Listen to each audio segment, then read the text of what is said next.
સાહેબ ગાડી લઈને જાય, મોંઘી ગાડી હશે, મર્સિડીઝ કેવી કઈ ગાડી લઈને એક જુવાન જતો હતો. જુવાન આમ તો હાવ પૈસા ને મોજ હાવ હતી એટલે હાલ્યો જતો હતો. એ એક યુવાન આમ ગાડી લઈને એની મસ્તીમાં હોય હાવ અમુક. એને કોકે કીધું કે ભાઈ દેશ માટે કઈ કરવું જોઈએ, એમ ચાલો સેવાના કામ કરી દે. શું કે ખબર, એન્જોય. હવે એન્જોય તો ઓલો ઉનાળામાં માદળામાં ભૂનણો પીડ્યો હોય, ભૂનણો આડે પેટાળ પીડ્યો હોય, પરિવાર બધો રખડતો હોય, એને કોક દી જઈને પૂછ્યું કેમ છો, તો એ કહે એન્જોય. એમાં આપણા ફેર શું, આનંદ કરવો બહુ જરૂરી. પાછો આ ના નથી, પણ મારા ધર્મ માટે, દેશ માટે, રાષ્ટ્ર માટે, એના માટે જે કરવું છે, મારી જે ફરજ છે એ તો હોવી જોઈએ ને. એટલે યુવાનોની મેં જે વાત કરી, જસવંતસિંહ રાવતની જે મેં વાત કરી, એવી એક વાત માતાઓ બહેનો માટે એક નાનકડી વાત, મારા દેશની દીકરીઓ કેવી હોય, એક બારવટિયા સાથે જોડાયેલી વાત, મને ગમતી વાત મેં ખૂબ વાર કરી છે. પણ ભારત વર્ષના બારવટિયા પણ એવા હતા. મુળુ માણેક નામનો બારવટીયો ઓખાની માલિકો અંગ્રેજોની સામે લડતો હતો દ્વારકાધીશ માટે. છાતીમાં ગોળી લાગે, લોહીનો ફુવારો ઉડે, અને મુળુ માણેકના જે વાઘેરો યુવાનો હતા એ ધાડ ગોળી લાગે ને કહેતા હતા દ્વારકા પાંદી આય, દ્વારકા અમારી છે, દ્વારકા અમારી છે. ઈ મુળુ માણેકને અમરેલીની કોર્ટમાં ઉભો રાખવામાં આવ્યો, અમરેલીની કોર્ટમાં. અને અંગ્રેજ ચોપાવાળો લંડન થી સ્પેશિયલ આવેલો એની પત્ની સાથે, લેડી સાથે, અને એની હાજરી હતી અમરેલીની કોર્ટમાં.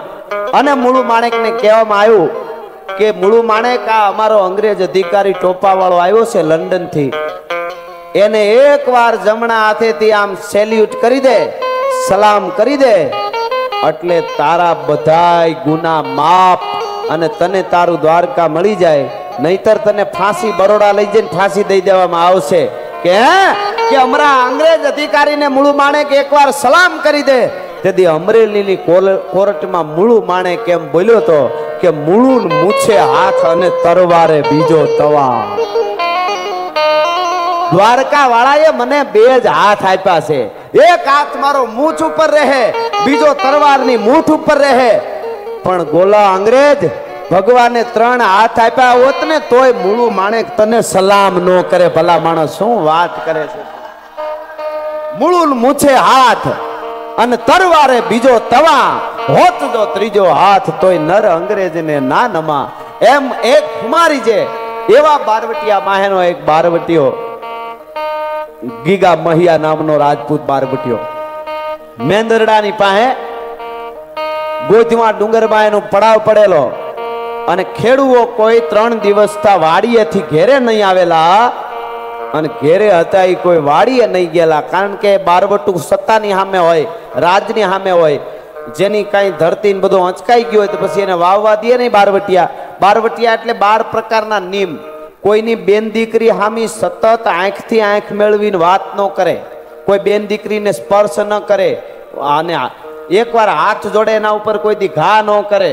હગા ભાઈને મારી નાખ્યો હોય, ઈ જો હાથ જોડી જાય પગ પકડી દે એટલે એના ઉપર ઘા ન થાય. આ બારવટિયાઓની વાત હતી. આવા બારવટિયાઓ, ઈ બારવટીયો ગીગો મહિયો, અને એને ગોધમા ડુંગરમાં પડાવ પડેલો ને એમાં આજુબાજુના ખેડૂત કોઈ 3 દીથા ઘેરે આવેલા નહીં, ઘરે હતા એ વાડીએ ગયેલા નહીં. એમાં એક કણબી પટેલની દીકરી, 17 વર્ષની દીકરી, એ પરણીને આવેલી નાગણી ગામમાં વવારું તરીકે. અને ઈ હવારમાં વેલી ઉઠી ભેહું ધોઈ, છાયું ફેરી, બાજરાના રોટલા ઘડી અને દહીંની દોણી ઘોળવાની ભરીને, એકમાં દૂધની દોણી, શાહીની દોણી, અથાણા, એ ખીચડી ને એ જેટલું ભાત. એક સેકન્ડ મેં આવું ભાતનું વર્ણન કર્યું તો એક જણા મોઢામાં લાડુ પડી ગયું કે અમને આવું જડતું નથી યાર. એવું થાય ને. એ ભાતનો હુંડલો તૈયાર કરી અને એ પટેલની પરણીને આવેલી 17 વર્ષની દીકરી એ વવારું એ આમ કોહરીની પાળ ઉતરવા જાય ત્યાં સાસુની નજર પડી ગઈ, એટલે સાસુની રાડ ફાટી ગઈ. રાડ દઈને તેથી સાસુએ એટલું કીધું, અરે વહુ ક્યાં જાશો? કે 3 દિવસથી તમારો દીકરો આવ્યા નથી, વાડીએથી ઘરે બારવટિયાની બીકે એનું ભાત લઈને જાઉં છું. હે એને ભાત દેવા જાઉં. અરે મરી ગઈ તને ખબર પડે વાલા મોઈ? ઓલો ગીગો મહિયો બારવટીયો છે, ગોધમાં ડુંગરમાં પડ્યો છે, કોઈ આદમી ક્યાંય નીકળતો નથી, અને તારે ભાત લઈને જાવું છે મારા દીકરા માટે? તારે મરી જાવું છે? ઓલો તારો બાપ ગીગો મહિયો લૂંટી લે પાછી વાર. ઈ બાઈ હજી હાહુ ખીજાય પાછી વળવાની તૈયારી કરતી હતી. ત્યાં કીધું તારો બાપ ગીગો મહિયો લૂંટી લે. અને ઈ વખતે પટેલની દીકરી 17 વર્ષની પરણીને આવેલી દીકરી ભાતનો હુંડલો ઓસરીની પાળ ઉપર મૂકી અને પોતાના પિયરના ઘરેણા પહેર્યા હતા એ પહેર્યા રાખ્યા. સાસરિયાના ઘરેણા પેટારામાંથી કાઢીને ડબલ ઘરેણા પહેરી અને ભાત લઈને નીકળી ગઈ. અને હાહુ રાયડું નાખતી રહી. એ મરી ગઈ વાલા મોઈ, બધું પૂરું કરી નાખ્યું, હુડ કાઢી નાખ્યું, બારવટીઓ મારી નાખશે. અને આમ ધીરે ધીરે ગામ નાગણી ગામનું પાદરબાઈ વટી ત્યાં તો 4 ચાડીકારની નજર પડીને આડા ઉભા રહ્યા. નળ પૂરી થયા ભેગા બંદૂકો લઈને. આમ જોઈ રહી દીકરી, કોણ છો તમે? કે અમે ગીગા મહિયા બારવટિયાના માણસો છીએ. ઓહો હો બેન, અમે બારવટિયા છીએ. ઘરેણા કાઢી દે, ભાતનો હુંડલો હેઠો મૂકી દે, વૈજા નકર બંદૂક મારના ઘોડો દબાવતા વાર નહીં લાગે. એટલે એમ જોઈ રહી દીકરી, જોઈ રહી. જોજો 17 વર્ષની દીકરી પરણીને આવી અને હજી 10-15 દી થયા છે અને બારવટિયાઓની સામે ઊભી છે. એટલે કીધું ગીગા બાપુ ક્યાં છે? ગીગા મૈયા ક્યાં છે? તમારા મેન બારવટિયાના વડીલ. ઈ તો કે આ ડુંગર ઉપર છે, ગોધમાં ડુંગરમાં. કે મને ન્યા લઈ જાવ તો ભાત આપું. આ શીખવા જેવું દીકરીઓને. અટાણે વગડામાં લૂંટારા હામાં ઉભા હોય તો આમ કઈ હગે ખરા? કઈ યુનિવર્સિટીમાં ભણીએ છીએ મારે ઈ કેવું છે, એટલે આ વાત કરું છું. ઈ બંદૂક ધારી ઉભા હતા અને કીધું કે મને ગીગા બાપુ પાસે લઈ જાવ ને તો હું ભાત આપું, ઘરેણા આપું. ન્યા નો જવાય, અમારા બારવટિયાના નિયમ હોય, ન્યા કોઈને લઈ જવાય ની બેન દીકરી. ઈ કે નકર હું નહીં આપું ભાત. નહીં આપતો અમારે, અમે બારવટિયા છે, અમારે કઈ ફેર ન પડ્યો.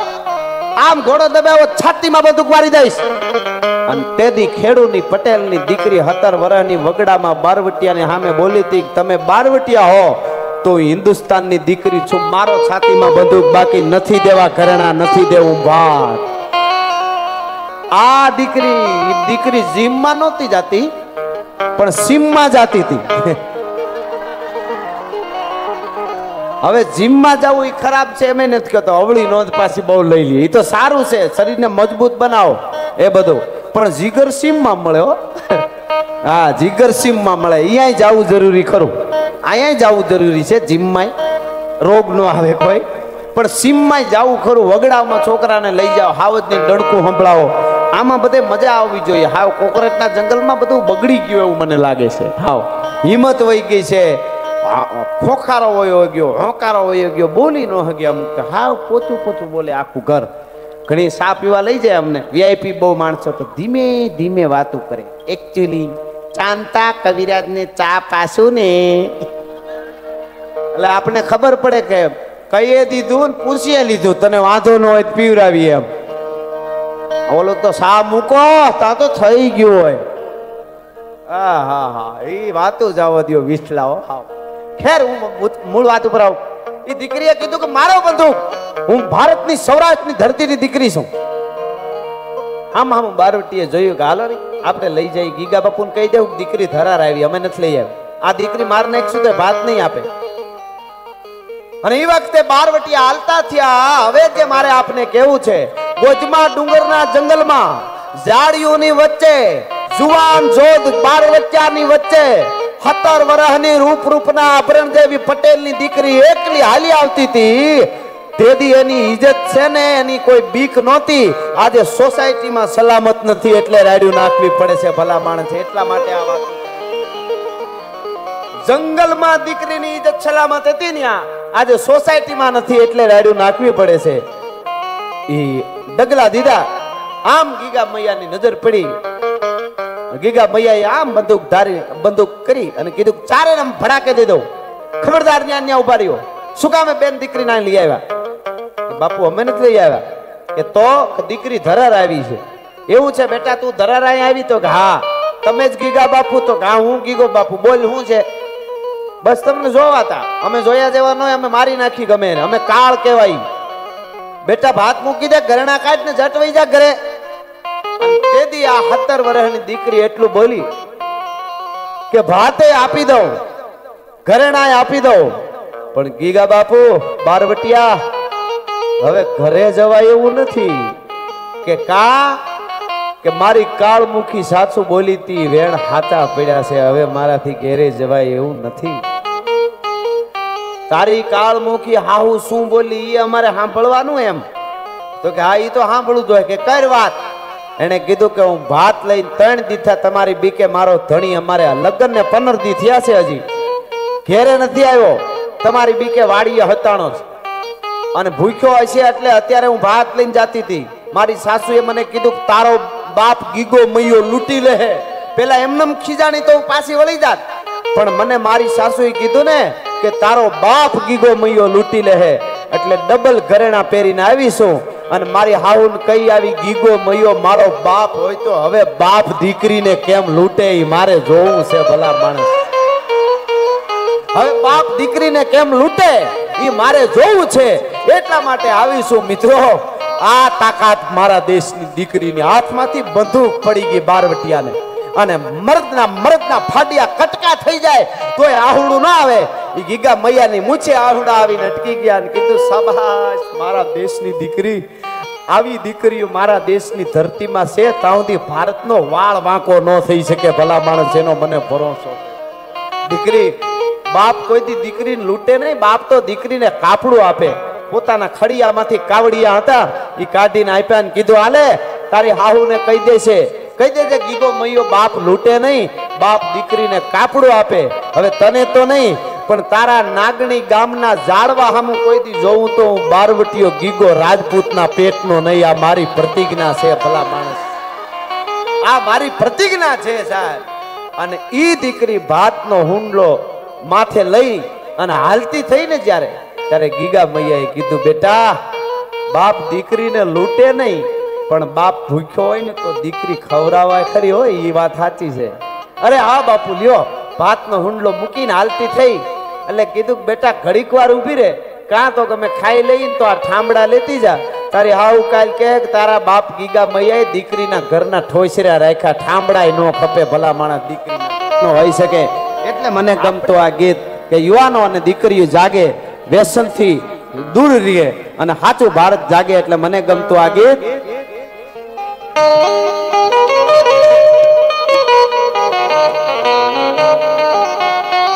કે હો જાવો તૈયાર સાથીઓ, હો જાવો તૈયાર,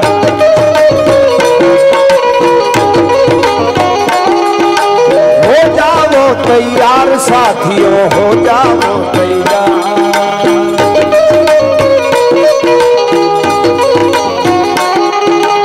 अर्पित कर दो तन मन धन, अर्पित कर दो तन मन धन, मांग रहा बलिदान वतन.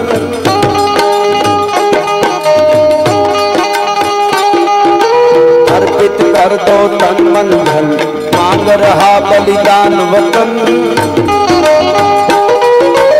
अगर देश के काम न आवे तो जीवन बेकार,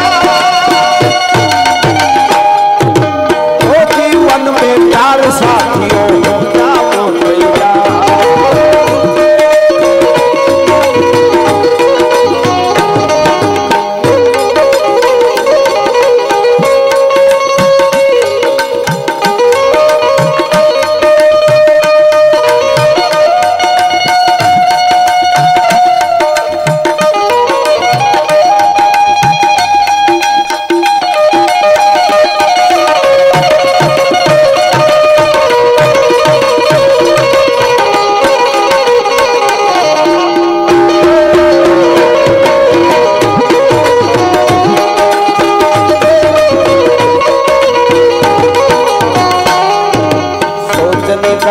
समय गया, सोचने का अब समय गया, उठो लिखो इतिहास नया.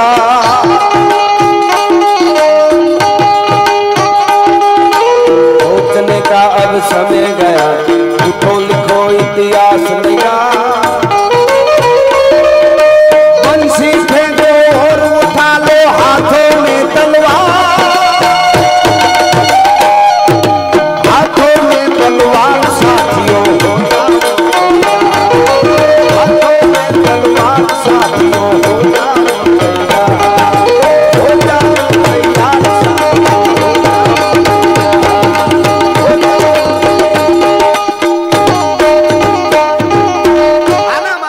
દેશનું યુવાન તૈયાર થવા કે હમણાં એક જણ આવેલો